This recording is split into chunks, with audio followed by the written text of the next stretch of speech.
everyone, and welcome to another webisode of Fast Chats. I am Rochelle Butler of the San Joaquin Valley Clean Energy Organization.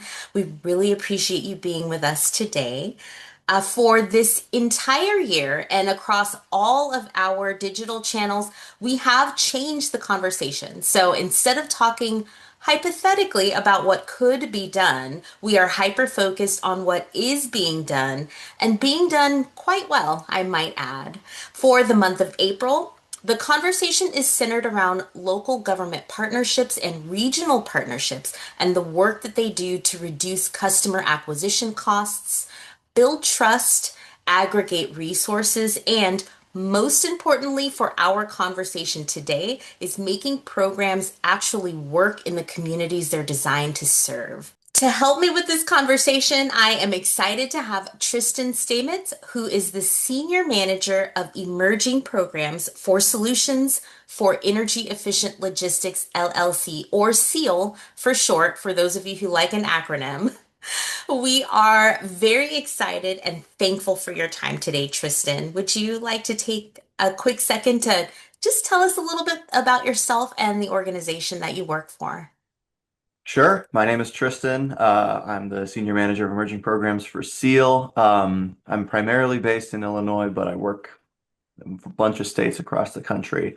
Um, SEAL is a, full service, full suite, energy efficiency implementer. But in recent years, we've branched out into a lot of different, more cutting edge programming, things like workforce development, contractor engagement, community engagement, and a lot of innovative programming designed to address, underserved communities, unaddressed needs, across whatever, customer segments we're looking at. So this topic really ties in with something that we've been trying to inculcate into all the programs that we've been implementing over the last few years. Awesome. Well, it's a pleasure to have you. And I kind of want to level set just a little bit, and give folks a background on like how this conversation kind of came to be. So the SJV CEO team had the pleasure of attending the NEWAC conference last year. Here's another acronym for you. NEWAC stands for the National Energy and Utility Affordability Coalition, and they hold an annual conference. During that conference, we attended a panel that discussed creative ways to layer different types of funding sources. So the term for what they do is called funding braiding or blending. It is every bit as complex as you might think it is. But Tristan and his team at SEAL have built a very successful business model doing this work, and they are staples in the community that they work in. So, for those of us like me who are new to this concept, Tristan, can you give us like the basics on what funding braiding means? Sure. So when we talk about braiding funding, what we are largely talking about is combining or aggregating several different funding streams to achieve either a common goal or a common outcome or a cluster of related outcomes. When we get really technical, we'll probably talk more about how it's actually blending, there's braiding, there's sequencing. Those are kind of the big three, but largely we all talk about it as braiding. But it sort of comes around from being wanting to achieve an outcome and a single source of funding either not being enough to achieve that outcome or the parameters of you receiving that funding and they don't allow for certain necessities to achieve that outcome. So you pull in money from another source to be able to do that.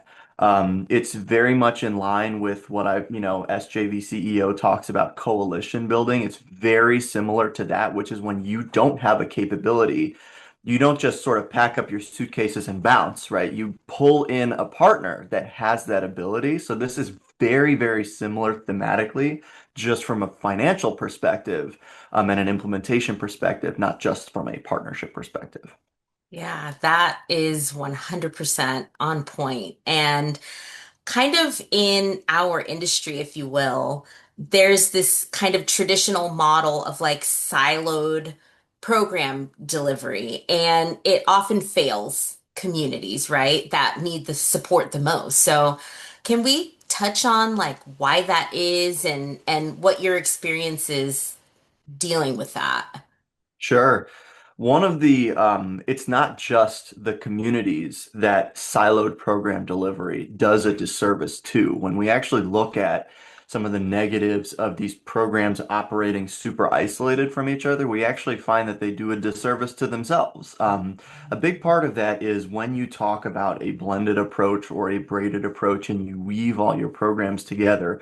One is it makes it really easy for a customer to sort of hop on the program conveyor belt and be taken the full way for everything that they qualify for and everything that they might need. So they don't have to hop on and hop off depending on, to participate in these different programs.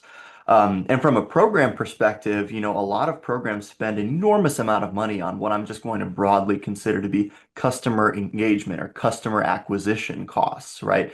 To reach the customer, to educate them.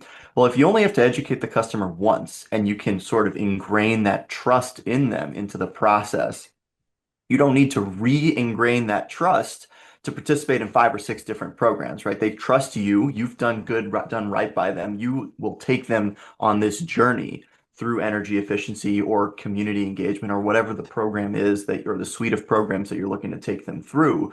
And you save a ton of resources and time along the way by sort of combining and making that easy. Awesome. Yeah. No, that makes complete sense. And oftentimes, as you were saying, like there almost kind of isn't any one program, right, that meets all of the needs often. So, I know that SEAL has, this very unique model for bringing multiple programs together under that one trusted relationship that you were talking about. So, like, can you kind of take us through a little bit like how you approach funding aggregation internally, like in your program design, if you will? Sure. So we look at it from two different perspectives. So one is, we through our community engagement and grant writing work that we do, we often have individuals or groups or even like kind of loose coalitions that come to us and say, we need funding to achieve this work. Help us set this up. So we work with them from an advisory capacity, which I'll touch on in a second. But from an implementation perspective, we really like to work backwards from the outcome. It's all about the outcome. When you learn about grant writing, it's all about, it's not about the money. It's about the outcome. And then you trace that backwards in order to, assign the dollars to achieve those outcomes. So when we talk about, looking to serve customers, we are really looking at what needs to be done for them, right? And then we work in terms of, okay, if this particular demographic or this particular geography needs to be served, who can we partner with to serve that? It doesn't, we're really sort of siloing ourselves if we say what other energy efficiency type organizations are out there or clean energy organizations are out there because we probably already know about them, right? And we're really closing ourselves off if we think like that. So I'll give you an example in which we had a program and we were looking to serve individuals with accessibility barriers like physical disabilities and seniors and things like that. Um, and we were looking to partner with them on implementation. We know some, but we're not the subject matter experts on implementing that.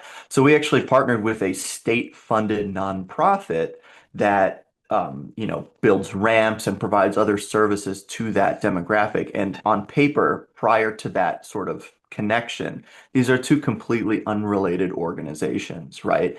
But when we talk about the outcome is common. The outcome is to serve this population and enrich their lives and stuff like that. And we want to save energy for them. They want to instill independence. Those are still unique or sorry, united outcomes. And so we were able to, partner and sort of quote unquote braid our funding streams to create one singular offering to that customer segment.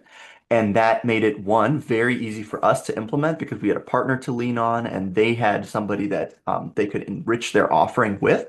And it made it easy for the senior because they effectively get two programs in one application or something like that. So that's one way that we sort of braid program dollars with non-program dollars to amplify the effects that a program can have, which we consider, I guess, non-energy benefits in the industry, but they're still benefits, you know.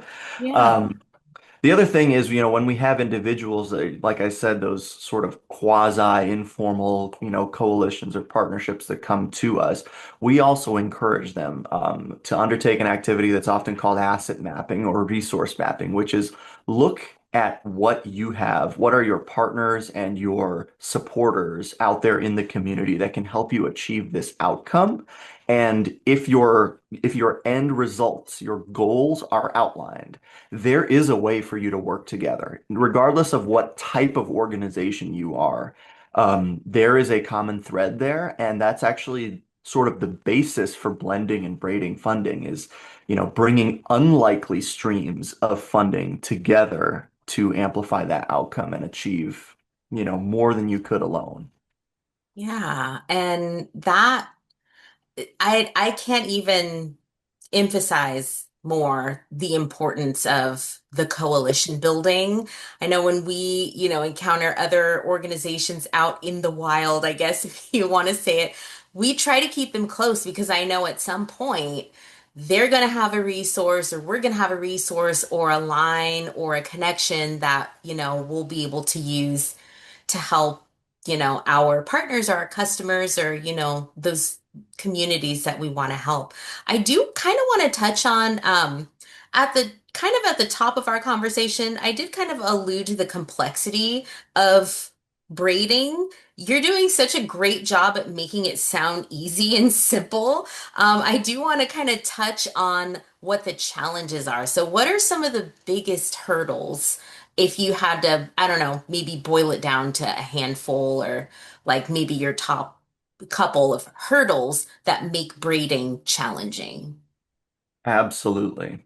There are a lot of challenges. Some of those challenges are external, and some of those, quite honestly, are challenges that, as an implementer in a joint funding scenario are, internally created. So, a lot of problems when you're talking about any external source of funding, when you're braiding or blending funds and you're partnering with a CBO or some sort of organization like that, um, you can pretty much bet on that some of those dollars are coming from some sort of governmental entity. And what we've seen is that there's a really archaic structure there's an archaic and there's an extremely, um, I'm going to say detail oriented approach to they want all that data to be tracked and reported and that sort of thing. And so oftentimes, we talk about blending versus braiding. Blending sort of means that you put all the dollars into a pot and you stir it up and you pay for things, right? You lose the identity of some of those dollars. And so certain funding sources actually explicitly prohibit you from doing that. And it's sort of out of this fear or this lack of trust, and oftentimes there's a basis for that, that there's not going to be a sort of handoff of those dollars. You won't be able to track them super easily. So that's where braiding comes in which certain funds pay for certain things and there's very rigorous tracking. So the administrative aspect and the bookkeeping, particularly, of tracking these funds can be enormous. And what's quite ironic about that of the government funding, whether it's state, municipal, even federal, a lot of them want that administrative oversight. They say we want every dollar accounted for at the drop of a pin, not just, your annual audit report. But a lot of them are unwilling to pay for administrative labor in order to do that. And it goes beyond administrative labor too. One of the other hurdles that make braided funding challenging too are that, and one of the reasons that we even braided funding is a common occurrence is because there's a lot of things that certain funding sources just explicitly will not pay for.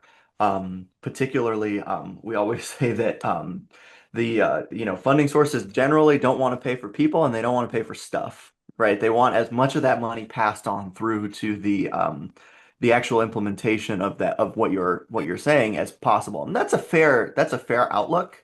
Um, but what's not fair is to assume that organizations, often nonprofits partnered with organizations like ours, have the ability to implement that without building their own internal capacity.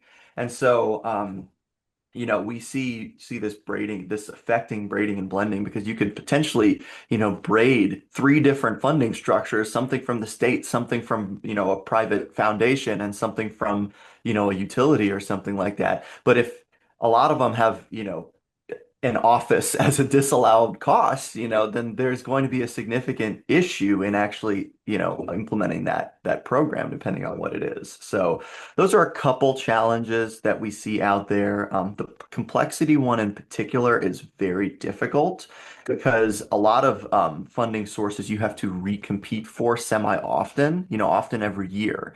And so if you don't come out of the gate right away and have that bookkeeping done perfectly, then your funder could just remove that funding from you. And just like in, a regular braid, when you pull that one string, sometimes the whole thing becomes unraveled. We try to work with our partners to make sure that never happens. And so we really assist them from like an institutional and administrative support perspective.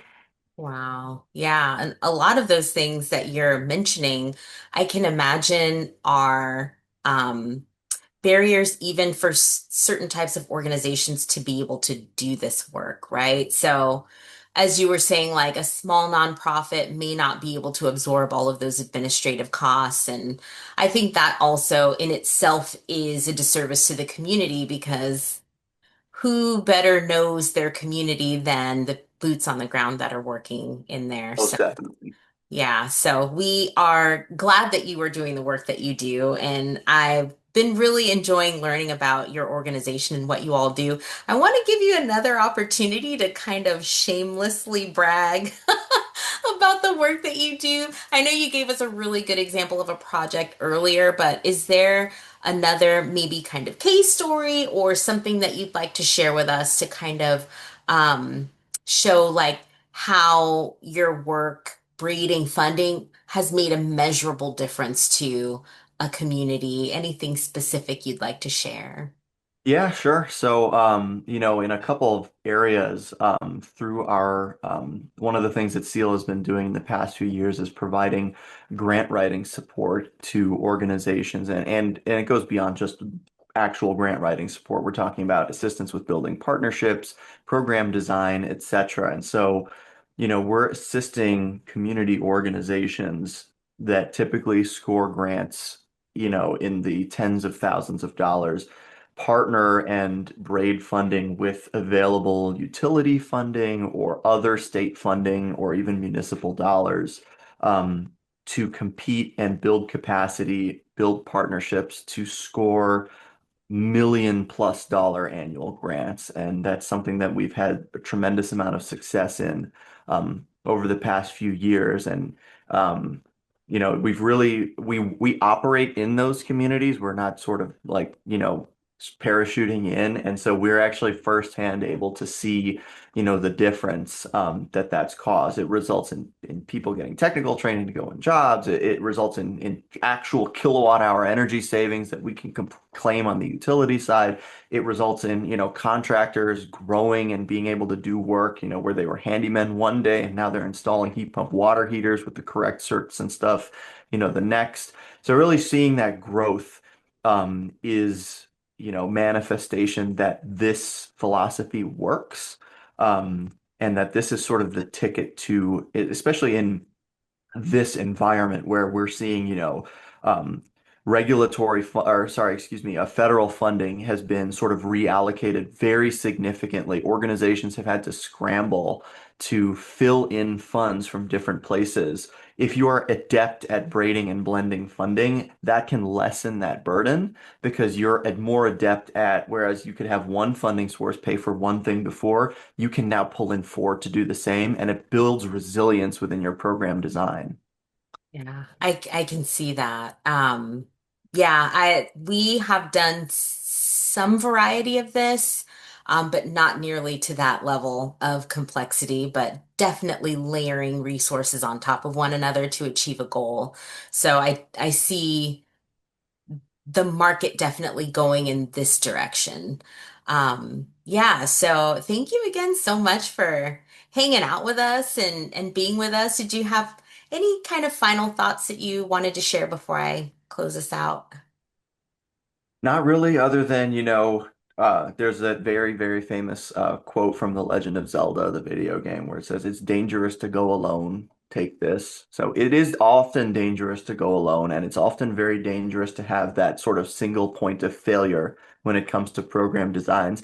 Things like coalitions, things like partnerships, things like, multifaceted funding structures that pull in dollars from these various sources. That's insurance against, keeping your program stable and ensuring its longevity. So if you're an organization that implements that program and you're like, gosh, my dollars come from one place, start thinking about what are the partners and what are the ways that I can diversify this to make sure that this work continues and it can have that lasting impact. Awesome. Well, those are great final thoughts. So I appreciate that. It's been a pleasure meeting and working with you. And we are definitely looking forward to more opportunities like this in the future, that, coalition building. I just wanted to add a couple of thoughts to our listeners or viewers. If you would like to follow up on any of the discussion items from this webisode, there are some really great resources that Tristan has provided for us that will be linked below this video. Also, we will make sure you have a way to connect with SEAL and their team if you have any specific project ideas in mind. We at the SJV CEO would love to hear from you. You can connect with us on any one of many platforms. You can find us on Instagram, LinkedIn. You can find us on YouTube. You can find us anywhere you get your podcasts, or you can just check out our website at sjvceo.com, where we have tons of resources, including our monthly playlists. Until next time, everyone.